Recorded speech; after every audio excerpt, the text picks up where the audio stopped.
ऋषि, जी ma'am. ये complex fertilisers के sample हैं। जरा चेक करना कि इनके पैकेट के न्यूट्रिएंट्स इनके लेवल के साथ मैच कर रहे हैं कि नहीं।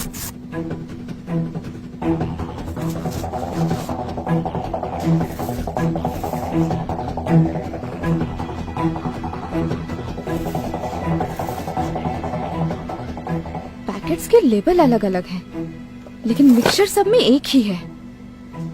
नया और अच्छा समझ के किसानी से खरीदते हैं। ज्यादा फर्टिलाइजर यूज करने से जमीन के पानी का ऑक्सीजन लेवल कम हो जाता है। मैम इसका मतलब ये फर्टिलाइजर्स भी एक तरीके से पॉइजन है। ऋषि, ये तीनों चीजें ना एक दूसरे से इंटरलिंक्ड हैं। अगर एक किसान जेनेटिकली मॉडिफाइड या हर्बिसाइड सीड खरीदता है तो उसे मजबूरन ये फर्टिलाइजर्स और पेस्टिसाइड खरीदने ही पड़ते हैं, वो कैसे? क्योंकि इन प्रोडक्ट्स को बनाने वाली कंपनीज के सर्टिफिकेशन यहीं से अप्रूव होते हैं। ये देखो, ये देखो, ये इन्हीं की स्ट्रैटेजी है। ये देखो,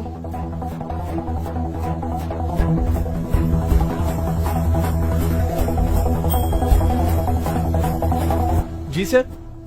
फर्टिलाइजर के नए सैंपल्स आने वाले थे, उनका क्या हुआ? सर वो तो एकता मैडम ले गई।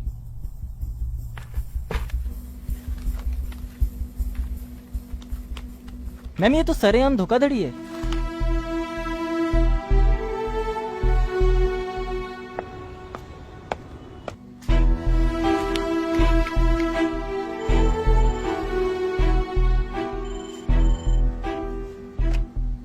हेलो सर, मैं एग्रीकल्चर डिपार्टमेंट से बात कर रही हूँ।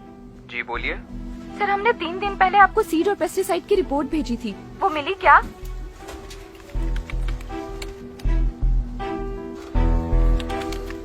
नहीं, हमें आपके कोई रिपोर्ट्स नहीं मिले। एक बार प्लीज चेक करिए, हमने सारी डिटेल रिपोर्ट आपको ईमेल की थी। नहीं मैडम, वहाँ से तो हमें कोई रिपोर्ट ही नहीं आई।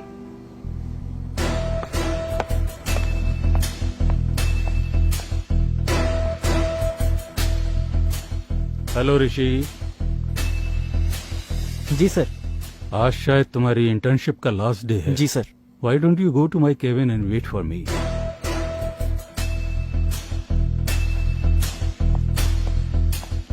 हाँ Ekta, how is your research going on? तो आप ये सब पहले से जानते थे, आपने रिपोर्ट क्यों नहीं भेजी अभी तक? एकता, लिसन केयरफुली, ये नई टेक्नोलॉजी है। We need to give time for science to grow.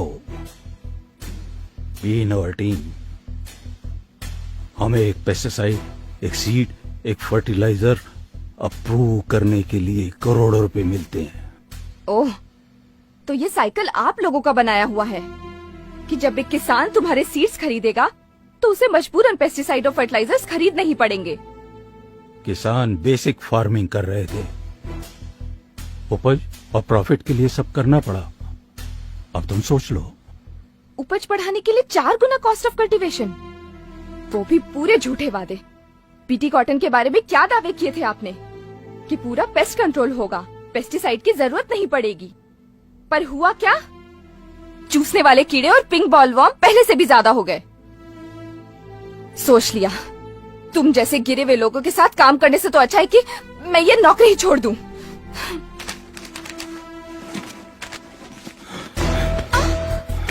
मैं देखता हूँ कैसे छोड़ती है नौकरी। मैं तुझे छोड़ के जाने दूंगा तब ना।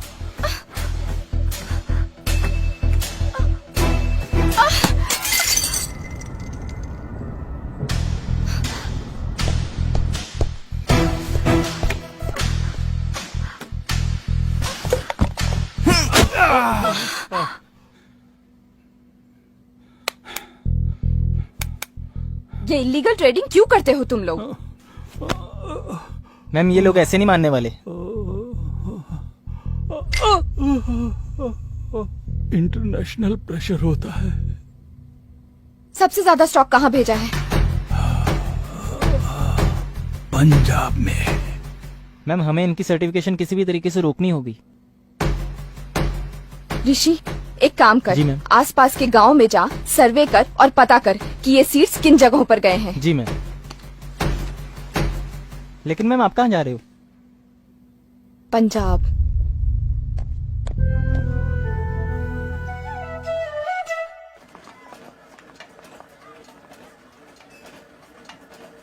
भैया, जी मैं एग्रीकल्चर रिसर्च सेंटर से आई हूँ, मुझे अवतार जी से मिलना है। आपका नाम? मेरा नाम एकता है।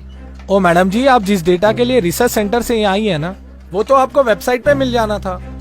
ओ तुसी तो एवे ही आगे जी इतनी दूर। देखिए, मैं समझती हूँ आप क्या कहना चाहते हैं, पर हमारे सेंटर से जो पेस्टिसाइड्स अप्रूव होकर आए हैं, मैं उनके डिटेल्स जानना चाहती हूँ। और उनका क्या, जो पिछले 30 साल से अप्रूव होके आ रहे हैं?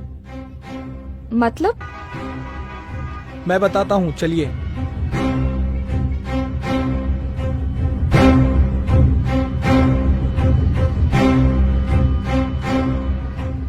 Veer ji 2 ticket cancel train की, 2। Your attention. Passenger train number 13 Bikaner has arrived on platform number 2.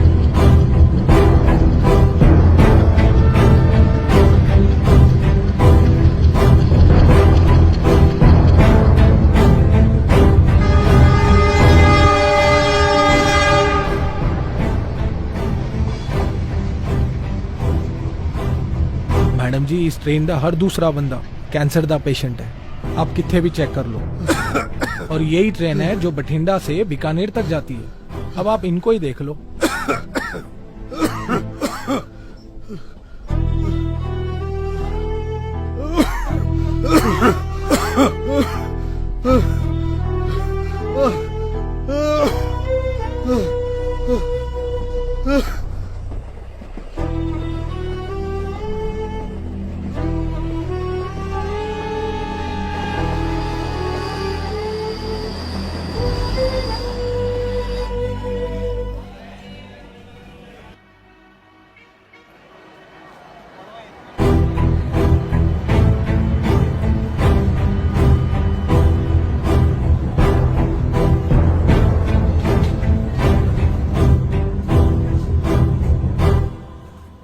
आइए आइए, देखना चाहती थी ना आप, ये हाल किया आपके पेस्टिसाइड्स ने।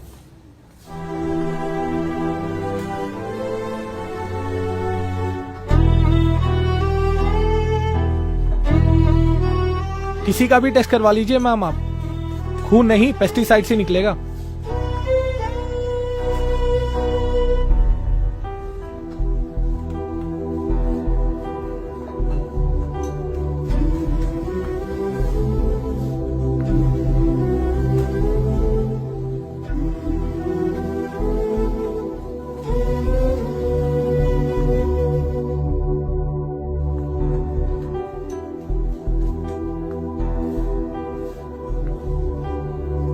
गवर्नमेंट से कोई हेल्प?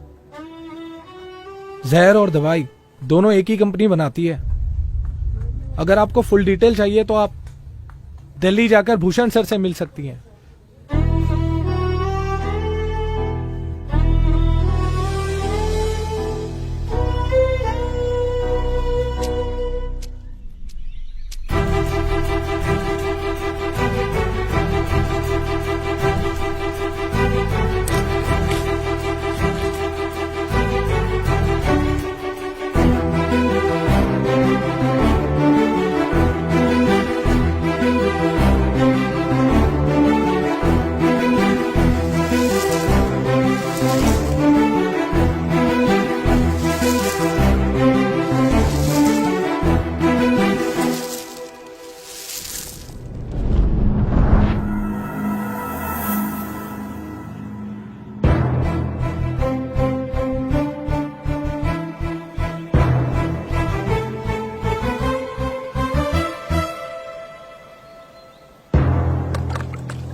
सर, इन पेस्टिसाइड से इतनी प्रॉब्लम हो रही है तो कोई इसे रोकता क्यों नहीं है?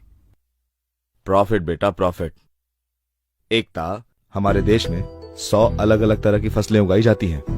इन 100 फसलों में से सरकार सिर्फ 24 फसलों का दाम तय करती है। और उन 24 में से 2 फसलें गेहूं और चावल को सरकार किसानों से खरीदती है। गेहूं और चावल के दाम गांव में एक सर्वे टीम को भेजकर किया जाता है। सर्वे टीम किसान से उनकी खेती की लागत के बारे में जानकारी लेती है। किसान अपनी 30% कमाई पेस्टिसाइड, सीड्स और फर्टिलाइजर खरीदने के लिए, 30% लोन पे करने के लिए और बाकी बची कमाई जमीन का किराया भरने में लगाते हैं। किसानों की इस लागत के आधार पर सरकार भाव तय नहीं करती, बल्कि कंज्यूमर की जेब की क्षमता के अनुसार भाव तय किया जाता है। सरकार के इस निर्णय से किसानों को बहुत बड़ा नुकसान होता है और बाकी के 22 फसलों का भाव लोकल ट्रेडर्स तय करते हैं। जब मार्केट में उन 22 फसलों की डिमांड ज्यादा होती है, तब उन्हें गोडाउन में रोक दिया जाता है। डिमांड दोगुनी होने पर ट्रेडर्स उसका फायदा उठाकर फसलों को मनमाने दाम पर बेचते हैं। ट्रेडर्स की इन हरकतों से किसानों को उनकी फसलों का सही दाम नहीं मिल पाता। उदाहरण के तौर पर किसान जब एक फसल को बाजार में बेचने जाता है, तब उसका पहला हिस्सा उसे तैयार करने में जाता है, दूसरा उसकी पैकिंग में, तीसरा ट्रांसपोर्टेशन में, चौथा उस पर टैक्स भरने में, पांचवा मार्केटिंग पर, छठा मिडलमैन को, सातवां होलसेलर को, आठवां रिटेलर और सबसे आखिर में जो हिस्सा बचता है वो मिलता है किसान को। इस नुकसान से बचने के लिए अगर सारे किसान मिलकर अपनी फसलों को सीधे कंज्यूमर को बेचे तो उन्हें सिर्फ पैकिंग, ट्रांसपोर्टेशन का खर्च होगा। इसके अलावा उन्हें सिर्फ रिटेलिंग और उसका टैक्स भरना होगा। इस प्रोसेस में पहले 90% के मुकाबले 50% ही किसान का खर्च होगा और बाकी का 50% किसान को मिल जाएगा। किसान अपनी मर्जी से खेती कर सकता है, लेकिन अपनी मर्जी से बेच नहीं सकता। सर, अथॉरिटी कुछ क्यों नहीं करती? अथॉरिटी?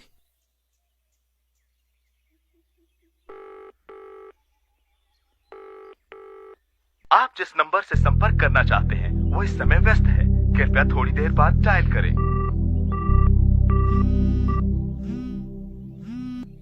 हाँ ऋषि। मैम, गांव वालों को मुआवजे के नाम पे सिर्फ 5 रुपए का चेक पकड़ा रहे हैं। ऋषि, सारी डिटेल्स ईमेल करो। जी मैम। मैम, एक और चीज। हाँ हमने जो लैब में सीड्स, पेस्टिसाइड्स और फर्टिलाइजर टेस्ट किए थे, हाँ। गांव वाले वही सारी चीजें इस्तेमाल कर रहे हैं।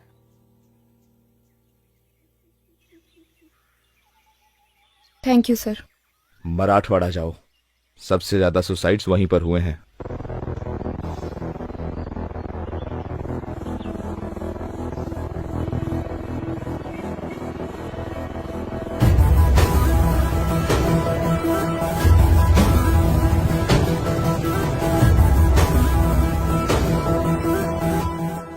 मैंने ये मीटिंग इसलिए बुलाई है ताकि मैं इन प्रोडक्ट्स की सच्चाई आप सबके सामने रख सकूं। ये प्रोडक्ट्स कंपनीज अपने फायदे के लिए इस्तेमाल कर रही है। महंगे होने के साथ साथ इन प्रोडक्ट्स की वजह से एनवायरनमेंट को भी काफी नुकसान हो रहा है। आपको पता है, हर्बिसाइड टॉलरेंट कॉटन कई देशों में बैन है, फिर भी बिना परमिशन के ये सीड्स हमारे किसानों तक पहुंच रहे हैं और इस वजह से कैंसर जैसी कई बीमारियां आए दिन हो रही हैं। मैडम, पिछले 30 साल से ये सारे प्रोडक्ट पूरे देश में इस्तेमाल हो रहे हैं। मैं खुद एक रिसर्च साइंटिस्ट हूँ। मैंने रिसर्च की है। इसकी सारी डिटेल रिपोर्ट इसमें है। ये बीटी सीड्स है। अगर किसान इन्हें बोते हैं तो उन्हें मजबूरन ये पेस्टिसाइड और ये फर्टिलाइजर खरीदने ही पड़ते हैं।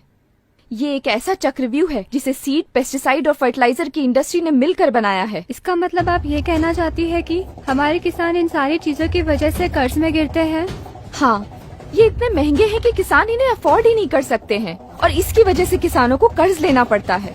अगर किसान ये प्रोडक्ट्स नहीं खरीदेंगे तो कर्ज में नहीं डूबेंगे।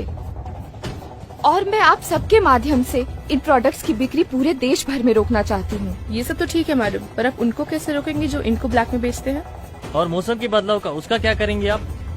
इसके पीछे कौन है? गवर्नमेंट का रिस्पॉन्सिबिलिटी क्या है? हम कोशिश करेंगे, इस मिट्टी के साथ काम करेंगे, मिलकर रास्ता निकालेंगे। Thank you.